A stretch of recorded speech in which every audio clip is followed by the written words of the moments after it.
So ngayon, mga kababayan, ito yung ating pag-uusap. Bago siya dumating doon, oo, kasi ganito mga kababayan, alam nyo nung habang si Digong nasa biyahe pa lang, mahal ang ginastos ng kumpanya ng news outlet sa kanila.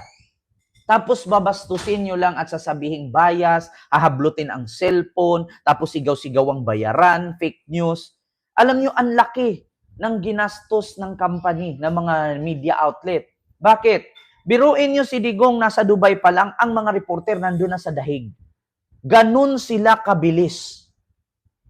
Di ba? Ganun kabilis ang mga reporter. Kaya wag niyong sabihing fake news, wag niyong sabihing bias, kasi ayon sa kanilang video, hindi ba nakikita na ang dami nilang camera, may mga cameraman, may mga cellphone, may mga kung ano-ano. Oo, hindi basta-basta yan at hindi nila pwedeng burahin at hindi pwede nilang i-edit yan kasi once na i-play nila yan at ibalita nila yan, wala nang bawian nun. Oo. Tapos sasabihan ninyo, bias, ibabash ninyo. Oh, katulad dito kay Gretchen Ho, mga kababayan. Tignan nyo si Gretchen Ho. Oh, ipakita ko dito wait lang. Kung makita nyo dito yung ano ni Gretchen Ho, mga kababayan, sumagot si Gretchen Ho. Sabi niya, wait lang. Wait lang Sabi ni Gretchen Ho dito, actually, natatawa nga ako kay Gretchen Ho Oo, kasi pumapatol siya. Eto, Gretchen Ho. Hanapin natin dito Yung sinagot ni Gretchen Ho.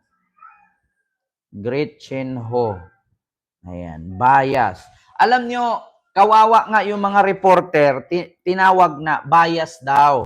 Oo, pero mas kawawa po ang mga DDS na nagsabing bias. Bakit? Wrong spelling wrong. Alam niyo, sa totoo lang, ang lakas ng loob ninyong pumuna or mamuna, manakot, magbanta. Tapos mga bobo naman kayo. Sasabihin ninyo, bias. Pag sinabi ninyong bias, lagyan nyo ng E at saka D. Diba? Kasi mahirap meron kasi tayong, alam nyo mga Pilipino, alam ko meron tayong project na English. Meron tayong subject na English, meron tayong subject na Pilipino. Pag sinabi nating ginagawa na, gagawin pa lamang, or kakagawa pa lang. Meron kasing tinatawag na imperfectibo, contemplatibo, at may mga ganyan. Subject sa Pilipino yan. Ang tinatawag yan, past, present, future tense, at, may mga ganyan past, present, future tense. Sa English, may singular, may plural. So pag sinabi natin sa tao, pag inakusahan natin, pag sinabi natin bias, lagyan natin ng D or ED. Pag sinabi mong bias, nagawa na. So past tense, ED yun. Pag sinabi nating bias na walang ED, ibig sabihin, hindi pa niya ginawa. So, kung hindi, baka naman kayo bobo, mga DDS, nagbanta na nga lang kayo, mali-mali pa. Nagbintang kayo, nagbanta kayo, mga mali pa yung word ninyo. Kaya nga minsan nasasabihan kayong mga tanga, nasasabihan kayong mga bobo Kasi hindi kayo marunong. Nagmamarunong kayo, samantalang pagdating sa kagipitan, hindi naman kayo tinutulungan ng iniidolo ninyong kulto na si Digong, na satanism. Ano bang tawag sa ganyan? Satanism. Pumapatay ka ng libo-libo katao, hindi gawain ng matinong utak yan at hindi gawain ng matinong at relihiyosong tao yan. Wala sa Biblia ang pumatay. Pero meron sa Biblia, patayin according sa 10 Commandments. Merong batas sa Biblia na kapag nahuli kang ng babae, babatuhin ka hanggang sa mamatay.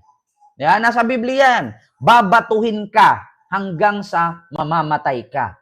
Pag nahuli kang ng babae na may kalaguyo ka na, may asawa ka na, nakita nyo naman siguro yan sa palabas ni Jesucristo. Lalong-lalo ngayon, si Mana Santa, ipapalabas yan, yung kwento ni Jesus. Di ba may nahuli doon na ang asawa ng ngabit, binato siya ng binato hanggang sa mamatay? So meron yun. Yeah? Pero yung kay Digong, yung patayin na walang due process, satanism yan. Di ba? Hindi ka nahihiya, ikaw lang ang pinagtatawanan. Abri sa Davao, hindi ako nahihiya. Bakit? Hindi ako kriminal. At higit sa lahat, hindi ako nakulong na kilala at nalalaman ng buong mundo. Bakit ako mahihiya? Hindi naman parte ang pamilya ko sa mga Duterte na sikat sa buong mundo dahil sa crimes against humanity. Bakit ako mahihiya? Wala naman akong isyong pagnanakaw ng confidential fund. Bakit ako mahihiya? Wala naman akong isyong pagbabanta sa presidente. Bakit ako mahihiya? Hindi naman ako naggurgur sa sarili ko para makahanap ng simpatya. Bakit ako mahihiya? Hindi naman ako nag-iikot sa buong mundo para mag-deposit ng iba't ibang account ng aming perang ninakaw sa bayan. Di ba? Bakit ako mahihiya? Hindi nga nahihiya yung nakulong na at kilala sa buong mundo. Hindi nga nahihiya yung pag-uwi niya sa Pilipinas, lilitisin ang impeachment. Ako pa na wala naman akong ginawang masama. Yeah? Ang dapat mahiya dito, yung mga magnanakaw. Diba? Yung mga magnanakaw, yung mga pumatay, yung mga kriminal, yan ang mahiya. Bakit tayo mahihiya? Hindi naman tayo nagbanta ng buhay ng presidente. Bakit tayo nahihiya? Hindi naman natin minumura ang mga taong walang kasalanan. Nagmumura lang naman tayo uyon at ayon sa ating nakikitang may ginagawang mali. Diba? Ganun lang. Napaka-simple. Bakit ako mahihiya? So ito na mga kababayan, si Gretchen Ho tinawag na bias. Pero bumuelta. Bumuelta si Gretchen Ho sa mga bobong DDS. Anong sabi niya? Ito. Sabi dito, call na sinagot ng TV5 News anchor na si Gretchen Ho ang netizen na nagsabing bias siya sa kanyang mga ibinabalita. Diba? Ito ay may kaugnayan sa pagbabalita sa mga pangyayari sa The Hague, Netherlands, kung saan dinala ang dating Pangulong Rodrigo Duterte matapos maaresto ng International Criminal Court or ICC noong March 11, 2025. Isa kasi si Gretchen sa mga journalist na nasa The Hague para ihatid ang latest update sa kaso ni Duterte, pati na rin ang mga pangyayari sa lugar gaya ng pagpunta ng mga taga-suporta ng dating Pangulo sa labas ng gusali. So ayon pa dito, nitong Biyernes, March 21, ibinahagi ng dalaga ang kanyang larawan habang nasa Philippine Embassy sa Netherlands kasama si Ambassador Ed Malaya. So, ito na nga ang sabi. Gretchen Ho dismayado sa performance, di ba? Dismayado sa sinabi ng mga DDS. Pero sabi niya, lagyan niyo ng ED. Di ba? Dropped by the Philippine Embassy in the Netherlands and found out we have a seasoned diplomat and lawyer at the helm. Saad ni Gretchen. Pagpapatuloy niya, right person, right time, right place. Thanks for having me, Ambassador Ed Malaya.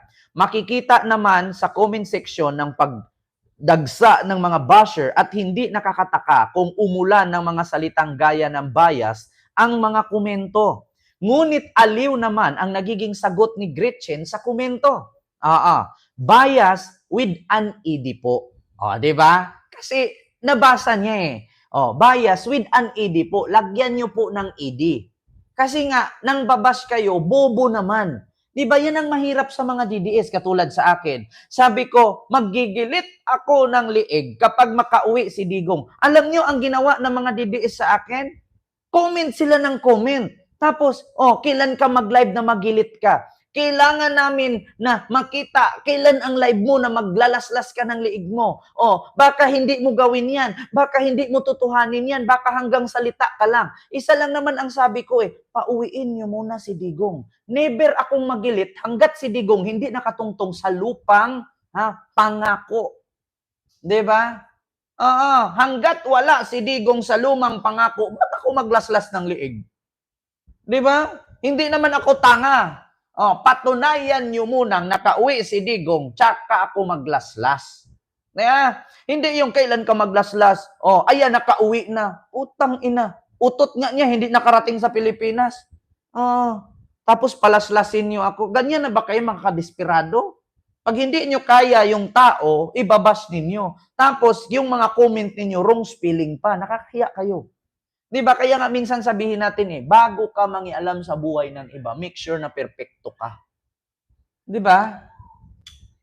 Pilit kayo ng pilit sa akin, kailan ka maglaslas, kailan ka maglaslas. Bakit? Nakauwi na ba si Digong?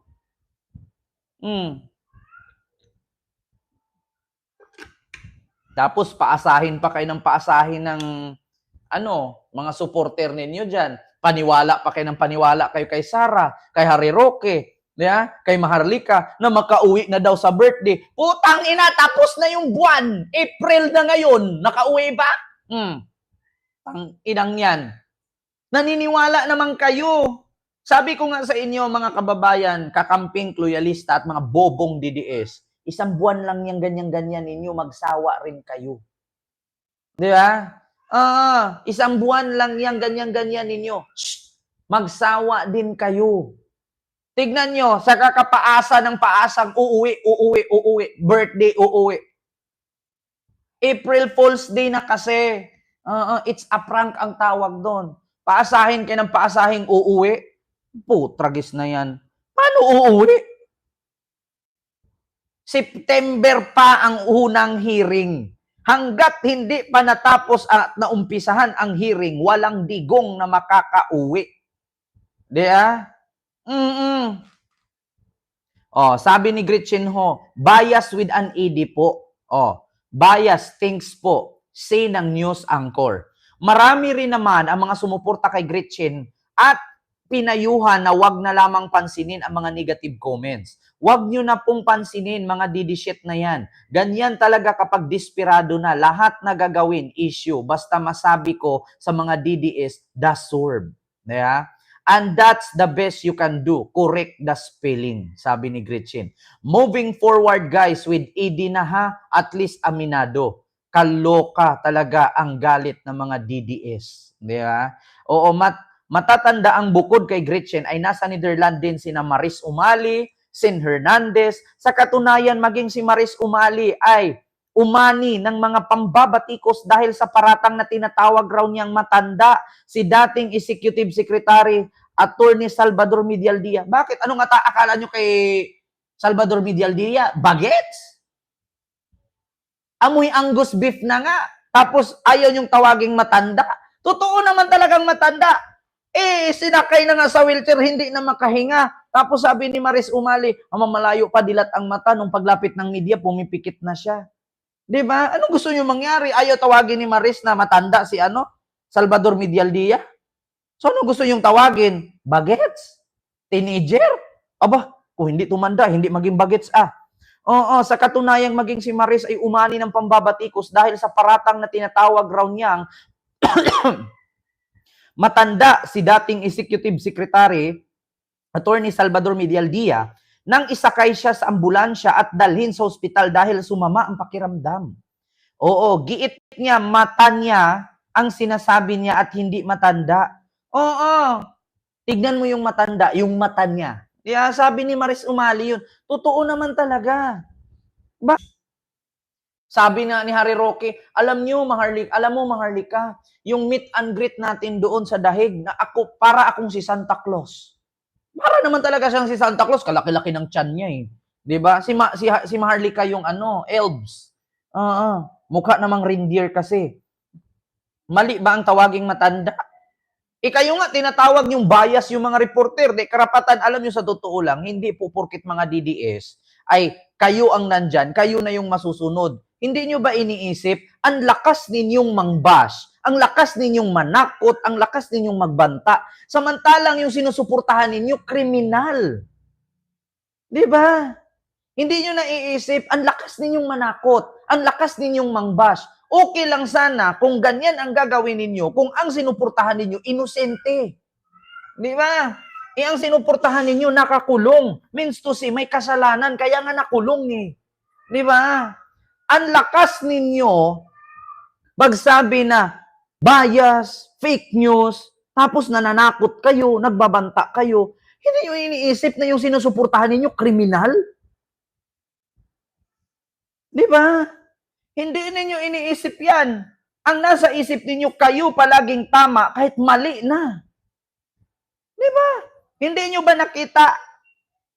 Puro kayo pananakot, puro kayo pambabanta, puro kayo pangbabas. Akala ninyo tama yung ginagawa ninyo? Tignan nyo kaya yung sinusuportahan ninyo kung ano ang sitwasyon. Wins to say, nakakulong, kriminal. May kasalanan. Di ba? Tapos kung makapag-bash kayo, kung makapagbanta kayo, akala nyo tama ang ginagawa ninyo. Sundin ninyo ang batas. Hindi makulong si Duterte kung hindi niya alam. Abogado siya, piskal siya. Kung mali ang pagka-aresto at pagkakulong sa kanya, ba't sumama siya sa dahig? Di ba abogado si Digong? Oh. Kung mali ang pagkakulong, kung mali ang pagka-aresto, piskal ako, mayor ako, presidente ako, ba't ako sumama pakulong sa Netherlands? Di ba? Hindi nyo ba naiintindihan yan? Hindi sasama si Digong kung illegal ang pagka-aresto sa kanya. Walang nananakit na pulis sa pamilya ni Digong. Bagkus pamilya pa ni Digong ang namalo at nabukol ang pulis at minura ang kapulisan. Kaya, tapos sasabihin ninyo, sa pilitan, dinala, ipinilit. Walang namimilit doon. Walang sa pilitan doon. May video dyan na sabi ni Digong, huwag ka nang magwala. Huwag ka nang mag-react. May warrant. Sabi niya kay Hanilet, may warrant. Sasama ako. Huwag ka nang magdami pang sabi. May warrant. Sundin natin sila. Si Digong mismo alam niyang ginagawa niya. At noon pa man, sinabi na ni Digong yan, asaan na yung ICC? Baka hindi na ako abutan, mamamatay ako, wala pa yung ICC na yan. Di ba? Tapos sasabihin ninyo, kinidnap. Si Digong mismo hinamon, asaan yung warrant? Baka pakitaan ko kayo ng video dito, magulat kayo. Sasabihin ninyo, kinidnap si Digong. Si Digong ang may gustong hulihin siya. Hindi kasi ninyo iniisip, bawat sinabi ni Digong, ang nasa isip ninyo, joke lang. Digong, hinamon. Ito, pakita ko sa inyo, putang ina ninyo mga DDS kayo, mga ugok. Butit, napalaki ninyo yung mga anak ninyo. Ito, start the investigation in the ICC to hurry up. Hurry up. And if possible, they can come here and start the investigation tomorrow. This issue has been left hanging for so many years. Matagal ma'am, baka mamatay na ako, hindi na nila ako maimbestiga. So I'm asking the ICC through you na pagpunta na sila dito bukas, umpisahan na nila ang investigation. And if I am found guilty, I will go to prison and rot there for all time. In the ICC. Diba? Si Digong mismo naghamon. Dalian, baka mamatay na ako, hindi nila maabutan, hindi na nila ako maimbestigahan. At kung napatunayan nila ako na guilty, I will grant, sabi niya, to go to prison hanggang sa mamatay ako. Tapos sasabihin niyo, kinidnap. Doon pa lang sa salitang kidnap, hindi katanggap-tanggap. Matanda yan. Paano nyo nasabing kid? Tang-inang yan. Ang bububo nyo mga DDS. Palitan nyo yung word, lulunap. Hindi kidnap. Tang-ina, tatawagin yung kidnap. Tapos nagagalit pa kayo, tawagin si Medial Dia na matanda. Itutuo naman. Hindi na kidnap ang tawag dyan, lulunap. Matanda na yan eh. Ang kidnap. Pagsasampalin ko yung mga nguso ninyo, bububo ninyo. Paano naging kidnap yan? Matanda ni 80 anyos. Lulunap. Old nap, hindi kidnap. Diba? Ang inang yan. Kidnap kayo ng kidnap. Si Digong na nga naghamon. Sahang hinamon ni dating Pangulong Rodrigo Duterte ang International Criminal Court o ICC na bilisan na ang pag-iimbestiga. Dalian na raw nila bago pa siya mamatay. Nagbabalik si Marian Enriquez. Yan, hamon ka ng hamon pang ina mo. Asking the ICC to hurry up. And if possible, they can come here and start the investigation tomorrow.